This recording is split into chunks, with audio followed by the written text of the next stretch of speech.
Well, we're getting reports that another avalanche has been reported at Mount Everest base camp that has been triggered by the fresh aftershock that was felt at the Mount Everest around 1 p.m. Daniel Mazur has tweeted saying that the aftershock at 1 p.m. horrible here in Camp 1.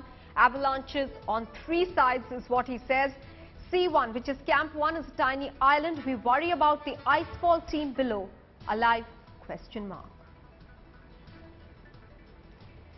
So the fresh tremors have triggered yet another avalanche. Remember, yesterday's avalanche itself killed about 17 mountaineers. There were several others who were injured and they were rushed after helicopter sorties could be conducted to the Everest. They were rushed to the nearest village which has medical facilities. But the rescue efforts were being hampered because of the bad weather. In fact, there were many teams who were already out of the camps on their way to the Everest peak that the authorities have not been able to establish contact with. They were termed as missing, and efforts were on, in fact, to look for those mountaineers as well.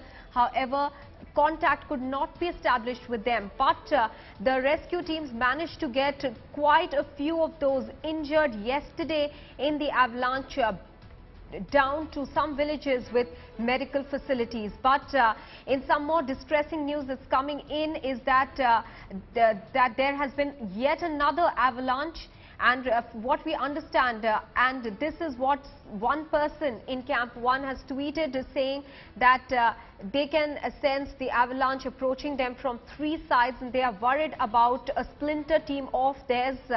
In fact, this person reports that the tremors were felt at around 1 over there, and that's when an avalanche was triggered.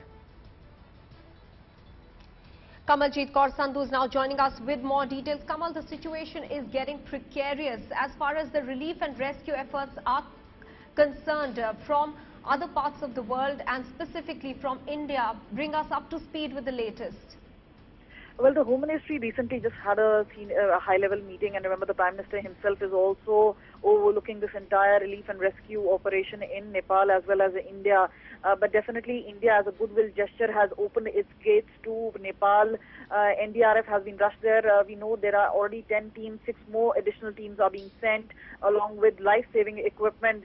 But besides that, the clear instructions are definitely that besides the air, land routes should also be open for stranded passengers, whether Indian or foreign nationals or even Nepalese citizen. As a goodwill gesture, India will do that, extend all possible help. But at this point of time, with so many aftershocks coming in, remember, the immediate point is to provide relief and rescue. This is a golden hour, the first 24 hours after the first major earthquake and after the aftershocks. This is the golden period. Within 48 hours is the time when maximum rescue can happen. And remember, some of these particular buildings would have become very weak in terms of infrastructure. They could still cave in. So the message is very important that go along with tents and lighting equipment, water materials. So all possible boots on ground, all possible help is something that Nepal is looking at. Besides Nepal, besides India, we also know that United States, China, other countries like Turkey, Poland have also pitched in. We know that Singapore is also trying to help in. Obviously, security forces from other countries have also managed to send their own teams. But the first gesture coming in from India, something that Nepal is really relying very heavily on India, and with some of these passengers who could be diverted through the land route, if not by air route, is something that they would want to prioritize to keep maximum people safe. Massive human tragedy there unfolding in Nepal. In fact, there are reports of another avalanche at Mount Everest. That's a cause of concern. In fact, somebody's tweeted from Base 1 saying that they can see the avalanche approaching them on 3 sides. Shiv Arora, Deputy Editor, is now joining us with more details. Shiv, there were already several people who were injured in the avalanche yesterday. Relief and rescue efforts were being hampered because of the bad weather. With this fresh avalanche now, will the situation deteriorate further as far as relief and rescue is concerned?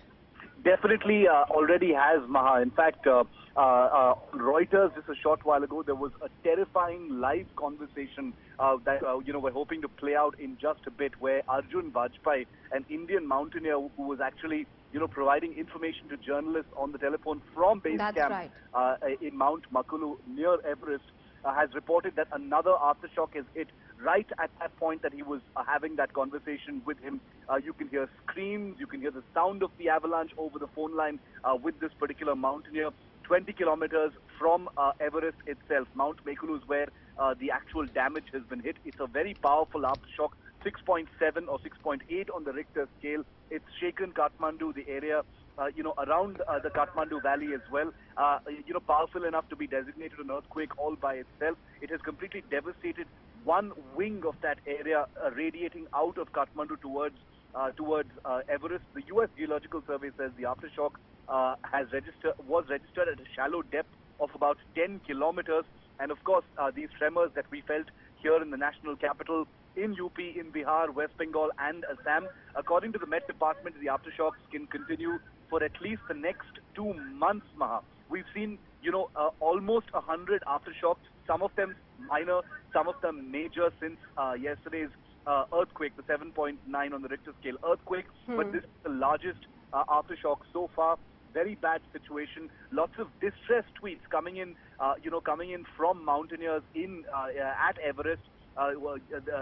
Some conversations have been recorded as well, which we'll be playing out in a short while from now. But this is the second nightmare after yesterday, Maha. India as well. The tremors were felt this morning. Let's quickly bring you up to speed with the areas in India which have seen those tremors. Haryana, Delhi, Rajasthan, Uttar Pradesh, Madhya Pradesh, Bihar, Jharkhand, Orissa, West Bengal, Mizoram, Tripura, Meghalaya, Assam, Nagaland, Manipur, Arunachal Pradesh and Sikkim. So clearly the whole of North India, Central India, going all the way to North, Northeast, even west of India this time, seeing and feeling those tremors which originated with the epicenter at Kodari in Nepal, which is about 80 kilometers is what was initially reported from Kathmandu, and about 30 kilometers further southeast of Kodari in Nepal. That was the epicenter. The magnitude was 6.9 on the Richter scale.